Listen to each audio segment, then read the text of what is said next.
Bon, vous savez, je vous dirais, c'est la suite logique de ce qui a été fait. Nous avons une loi qu'on appelle la loi sur le code des assurances, la loi numéro 15/005, et qui a été promulguée, je crois, pour le 17 mars 2015, portant le code des assurances. Cette loi a libéralisé le marché des assurances. Alors, moi, je considère que ça, ce n'est qu'une première étape. Donc, on a posé une première étape du code des assurances, suivie de l'installation de l'autorité, on va dire, de l'autorité de contrôle autorité de contrôle du marché des assurances. Et donc, l'étape suivante, logiquement, c'est la mise en place de la bourse de valeur. Donc, c'est maintenant qu'il faut installer cette bourse de valeur-là, qui serait donc la suite logique de ce qui a déjà été fait dans le cadre de la libéralisation du code du marché des assurances. Bon, vous savez, je vais le dire un peu de manière triviale. Aujourd'hui, les entreprises qui sont implantées en RDC sur l'échiquier africain, ce sont quoi? Ce sont des nains au pied nickelé. Bon, dans une certaine mesure, on a quelques entreprises qu'on peut qualifier des géants au pied d'argile. Si on veut avoir des colosses, des entreprises congolaises, enfin, des grands champions industriels qui pourraient même concurrencer certaines compagnies, enfin, certains grands groupes, enfin, au niveau de l'Afrique, on a besoin d'une bourse. Parce que donc, c'est au niveau de la bourse qu'on va avoir, bon, je vais l'expliquer disons plus tard, on aura par exemple donc, des fonds d'investissement. Et donc, ce sont donc les fonds d'investissement qui seront investis dans des entreprises qui vont leur permettre de grossir. Vous savez, en économie, on dit la vocation de toute entreprise, c'est croissance et développement. Donc, une entreprise doit croître. Je dirais plutôt croissance et rentabilité. Une entreprise doit être, disons, rentable. Quand on crée une entreprise, c'est pour gagner des bénéfices. Et donc, si on a une entreprise qui pèse aujourd'hui, par exemple, 10, on a besoin que demain, ça pèse 20 et après, ça pèse 30. Donc la vocation d'une entreprise, donc, ça doit croître. Et le problème avec nos entreprises ici, c'est qu'on a des entreprises enfin, qui ne grossissent pas. Et à terme, qu'est-ce qui se passe? Il y a des grands groupes africains qui viennent absorber nos entreprises en nous. C'est le cas, par exemple, de la BCDC, qui a été absorbée par un groupe kenyan, Equity. Bon, donc, si on veut avoir des grands champions industriels, il nous faut avoir aussi une bourse de valeur à partir de laquelle donc, on aura aussi donc, des grands groupes. En place une bourse de valeur, je vais dire, c'est très facile. C'est très facile pour la simple raison que les bourses de valeur existent dans tous les pays du monde, sauf dans 14 pays africains, dont la RDC malheureusement. Vous savez, on dit de manière triviale, tout ce qui existe a déjà existé par le passé. Il n'y a rien de nouveau sous le soleil. Il suffit, entre guillemets, de copier ce qui a été fait dans plusieurs pays. Donc, c'est très simple, on va dire, à mettre en place. Mais dans le cas de notre pays, alors, qu'est-ce qu'il faut pour mettre en place une bourse de valeur? C'est au Premier ministre de mettre en place une commission sur proposition, bien entendu, du ministre des Finances. Donc, le Premier ministre va mettre en place une commission chargée, justement, de créer cette bourse de valeur. On va lui attribuer, on va dire un délai. À mon sens, c'est sur 2 ans. Sur 2 ans, on peut créer une bourse de valeur ici à Kinshasa. Donc, une commission qui sera composée, on va dire, des membres de toutes les institutions, un membre de la présidence, un membre de la primature, enfin, des membres de toutes les institutions, avec des techniciens, c'est-à-dire des économistes, des financiers, des ingénieurs. Et donc la commission se met en place. Au bout de 2 ans, on pourra avoir une bourse de valeur, ici à Kinshasa.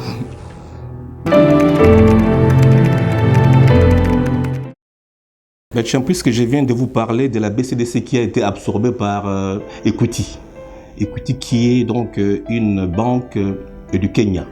Eh bien, je peux vous dire, aujourd'hui, l'économie du Kenya est de loin plus grosse que l'économie de la RDC. Alors que je pense que géographiquement, nous avons quand même un pays, la RDC est plus grande que, disons, le Kenya. Mais pourquoi l'économie du Kenya est plus grosse que celle de la RDC? Parce qu'au Kenya, justement, ils ont une bourse de valeur. Et donc, à partir de cette bourse de valeur-là, il y a des sociétés d'investissement qui sont implantées, des sociétés, disons, d'investissement toujours au Kenya. Ils produisent donc des fonds d'investissement. À partir de ces fonds d'investissement, enfin, ce sont des fonds d'investissement dédiés.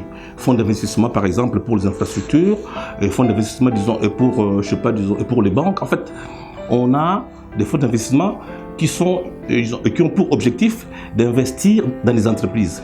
Et qu'est-ce qui se passe? On a des entreprises kenyanes qui prennent du volume, qui prennent tellement du volume au point de venir, disons, de nous racheter nos entreprises en nous. C'est le cas de la BCDC, comme je viens de vous l'indiquer, qui a été, disons, acheté par, disons, Equity. Alors, si on prend, disons, l'inverse, connaissez-vous un groupe congolais qui s'est permis d'aller, disons, acheter un groupe africain? Eh bien, ce n'est pas possible parce que, justement, on n'a pas de bourse de valeur.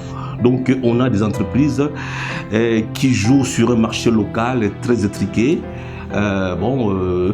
Et enfin, au final, on se retrouve, comme je l'ai dit tout à l'heure, avec des nains aux pieds nickelés, avec des géants aux pieds d'argile. Et c'est pas de cette façon-là qu'on va bâtir le grand Zaïre. Vous savez, alors, si on parle de l'économie, disons, de manière, disons, générale, on a l'économie réelle et l'économie financière. L'économie, disons, réelle, donc c'est tout ce qu'on produit. Donc, disons, la production des biens et des services. Alors, l'économie financière, c'est cette partie-là qui brasse de l'argent. Alors, les gens vous diront, enfin, les profanes vous diront trivialement, oh, vous savez, les banques travaillent avec l'argent. L'argent ne produit pas l'argent. Ce n'est pas possible. Donc, l'argent qui est brassé au niveau de l'économie financière a besoin de l'économie réelle pour pouvoir, disons, produire. Alors, qu'est-ce qui va se passer? Et vous savez, on sera dans un processus cumulatif. Donc, l'économie financière qui brasse beaucoup d'argent a besoin de la production. Donc, l'argent sera investi dans le secteur de production. Et puisque donc dans le secteur de production, on va produire, on va avoir besoin d'embaucher du personnel. Donc, ça va absorber le chômage. Les gens vont avoir du pouvoir d'achat. Ils pourront payer les études de leurs enfants. Ils pourront bien se soigner. Et puisqu'ils auront du pouvoir d'achat, ils vont encore acheter pour permettre aux entreprises de grossir encore. Donc, on va se retrouver dans une société où les gens, on va dire entre guillemets, seront en bonne santé financière. Et c'est comme ça qu'un pays peut avancer. Or, qu'est-ce qui se passe aujourd'hui? On a un chômage endémique. Eh bien, c'est tout à fait normal. Parce qu'il n'y a pas d'entreprise. Enfin, aujourd'hui, on a des gens qui sont, je sais pas, diplômés, qui travaillent par exemple dans les shops, je sais pas moi, de téléphone, parce qu'il n'y a pas d'entreprise. Et ce n'est pas l'État congolais, ce n'est pas Fachi, ce n'est pas le président Fachi qui va créer des entreprises, non. Donc, en fait, l'État, son rôle à lui, c'est de créer donc les conditions pour permettre au pays d'avoir de grosses entreprises. Et bien, ces conditions-là, comme je viens de vous le dire, on a une économie réelle, l'économie de production, et une économie financière dont le symbole de l'économie financière dans le monde entier, c'est pas seulement ici en RDC, le grand symbole de l'économie financière, c'est la bourse. Et donc, à partir de l'économie financière, on va financer le secteur réel avec tous les effets cumulatifs positifs.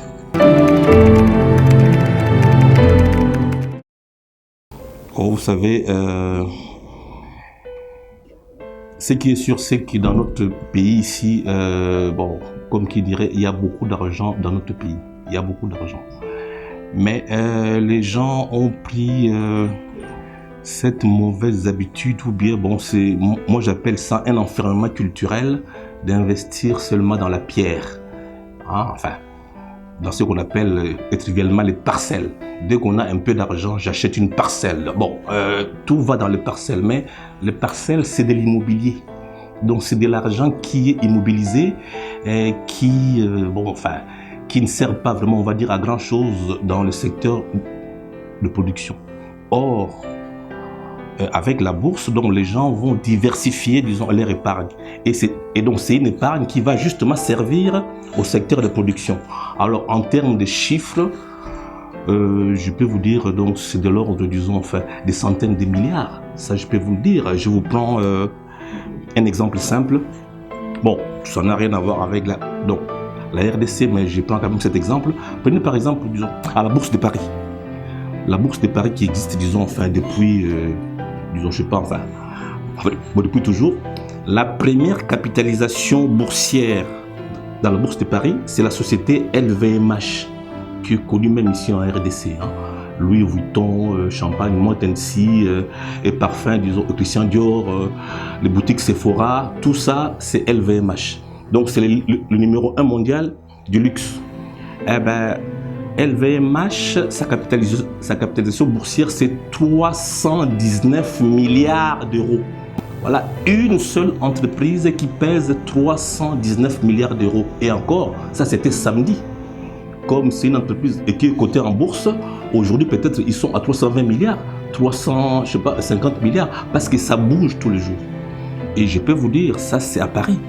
Si on va par exemple au niveau de New York, on prend une entreprise comme Microsoft. Alors là, LVMH à côté de Microsoft, c'est un nain.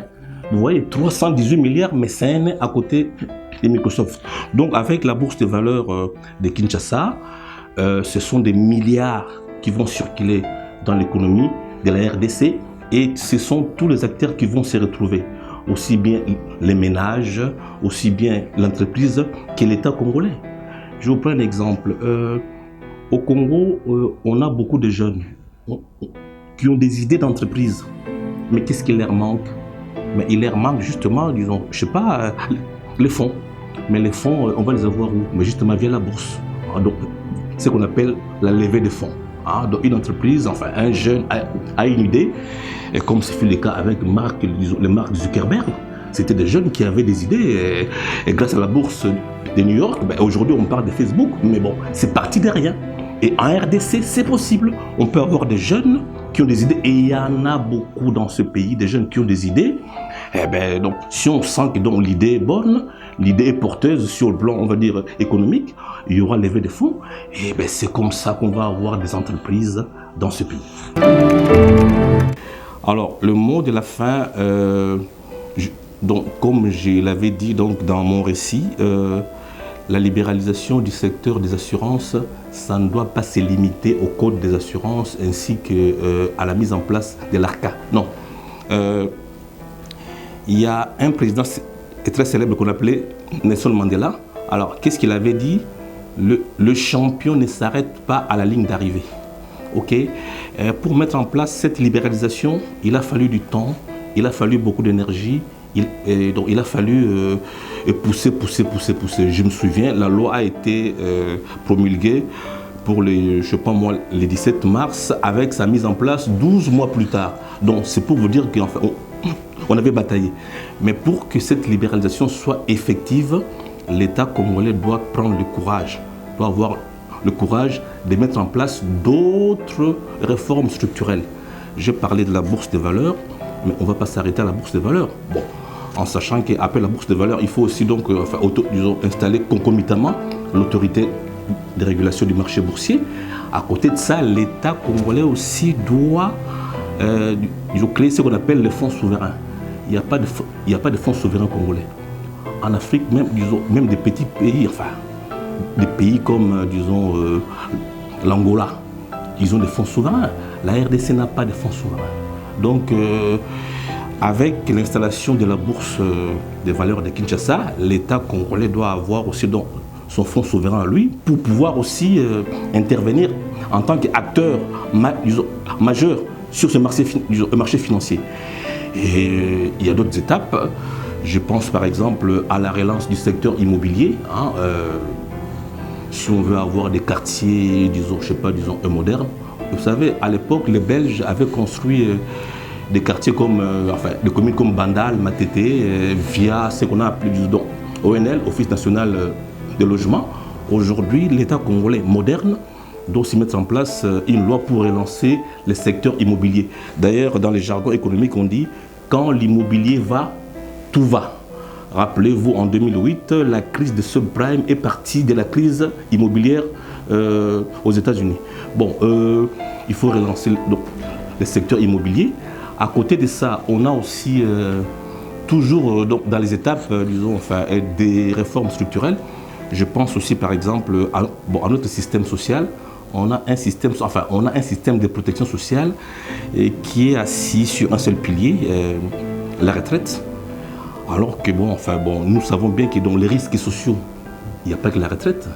Alors, à mon sens, il faudra aussi une réforme de notre système de protection sociale qui aboutira, par exemple, à la scission de la Caisse nationale de sécurité sociale en 4 caisses autonomes. Une caisse pour les retraites, une caisse